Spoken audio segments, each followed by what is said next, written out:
एक गांव के किनारे एक बड़ा सा पुराना बरगद का पेड़ था। उसकी शाखाएं दूर दूर तक फैली हुई थी और उसके नीचे हरी भरी घास उगती थी। इसी पेड़ पर एक छोटी सी चिड़िया अपने 3 बच्चों के साथ घोंसला बनाकर रहती थी। चिड़िया बहुत मेहनती, प्यार करने वाली और समझदार चिड़िया थी। उसके बच्चे अभी बहुत छोटे थे और उड़ना सीख रहे थे। इसी पेड़ की दूसरी शाखा पर एक काला सा कौवा रहता था। वह कुछ अक्खड़ स्वभाव का और अहंकारी था। चिड़िया उससे बात करने की कोशिश करती तो वह मुंह बनाकर दूसरी तरफ देख लेता। कभी कभी उसका मजाक भी उड़ाता। एक दिन मौसम बहुत सुहावना था। हल्की हल्की हवाएं चल रही थीं। चिड़िया ने सुबह सवेरे ही बच्चों के लिए खाना खोजना शुरू कर दिया था। वह पत्तों, बीजों और छोटे कीड़े मकोड़ों को चुन चुन कर ला रही थी और उनके नन्हे मुन्ने मुंह खुले देखकर खुश हो रही थी। कौवा अपनी चोंच साफ करता हुआ बोला, चिड़िया, तुम बहुत मेहनत करती हो, आखिर फायदा क्या है? ये बच्चे खुद उड़कर खाएंगे, अभी से इतनी दौड़ धूप क्यों? चिड़िया ने नरमी से जवाब दिया, मेहनत का फल हमेशा मीठा होता है कौवा भाई। ये नन्हे मासूम हैं, जब तक खुद उड़ना न सीख लें मेरी जिम्मेदारी है कि इनका ख्याल रखूं। कौवा व्यंग्यात्मक ढंग से हंसा। उफ, तुम तो जैसे माँ नहीं कोई सुपर हीरो हो गई हो। चिड़िया ने मुस्कुराकर कहा, माँ होना ही सुपर हीरो होने जैसा है। इस दिन के बाद कौवा अक्सर चिड़िया का मजाक उड़ाने लगा। जब भी चिड़िया अपने बच्चों के लिए खाना लाती, कौवा ताना मारता, कभी तो आराम भी कर लिया करो, दुनिया खत्म नहीं हो रही। चिड़िया बस मुस्कुराकर उड़ जाती। उसे उसकी बातों का बुरा नहीं लगता था। एक दिन आसमान पर काले बादल छा गए। हवा तेज चलने लगी और गरज चमक के साथ जोरदार बारिश शुरू हो गई। पेड़ की शाखाएं झूमने लगी। चिड़िया तुरंत अपने घोंसले में आ गई और बच्चों को परों में छिपा लिया। कौवा भी अपनी शाखा पर बैठा बारिश से बचने की कोशिश कर रहा था, मगर उसकी शाखा नीची थी और उसका घोंसला बिल्कुल खुला था। बारिश तेज होती गई।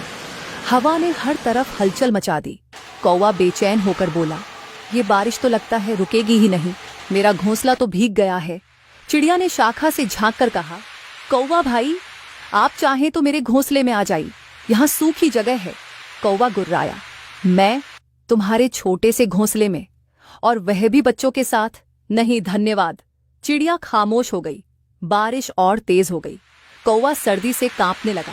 बारिश का पानी उसकी चोंच से टपकने लगा और पर भी भीग गए। अचानक एक तेज झोंका आया और उसकी शाखा झटक गई। कौवा लड़खड़ाकर नीचे गिरने ही वाला था कि बमुश्किल अपने पंजे जमा सका। चिड़िया ने फिर कहा, आ जाइए कौवा भाई, बारिश अभी रुकेगी नहीं, बच्चों को थोड़ा समेट लेती हूँ, आपको भी जगह मिल जाएगी। इस बार कौवा खामोश रहा। वह सर्दी से कांप रहा था। पानी उसकी आंखों में जा रहा था। आखिर उसने झिझकते हुए कहा, ठीक है, अगर तुम्हें वाकई बुरा न लगे तो। चिड़िया ने तुरंत अपने परों को थोड़ा समेटा, बच्चों को पीछे किया और कौवे के लिए जगह बना दी। कौवा शर्मिंदा सा हुआ और आकर घोंसले के किनारे बैठ गया। चंद लम्हे गुजरे और कौवा हैरान रह गया। घोंसला वाकई बहुत गर्म और सुरक्षित था। चिड़िया ने अपने परों से बच्चों को ऐसे ढक रखा था जैसे वे सब उसके अपने हों। कौवा इतने सुकून में कभी नहीं आया था।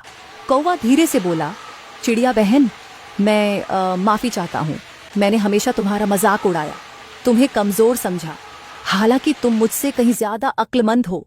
चिड़िया ने नरमी से कहा, कौवा भाई, जब वक्त सिखाता है तो सब सीखते हैं। हम परिंदे हों या इंसान, एक दूसरे का सहारा बनना ही असल जिंदगी है। बारिश देर तक जारी रही, लेकिन इस छोटे से घोंसले में एक नई दोस्ती ने जन्म ले लिया था। जब बारिश खत्म हुई, कौवा बाहर निकला और अपने पर सुखाने लगा। वह अंदर से बदल चुका था। उसने फैसला किया कि अब वह भी चिड़िया की तरह दूसरों का ख्याल रखेगा।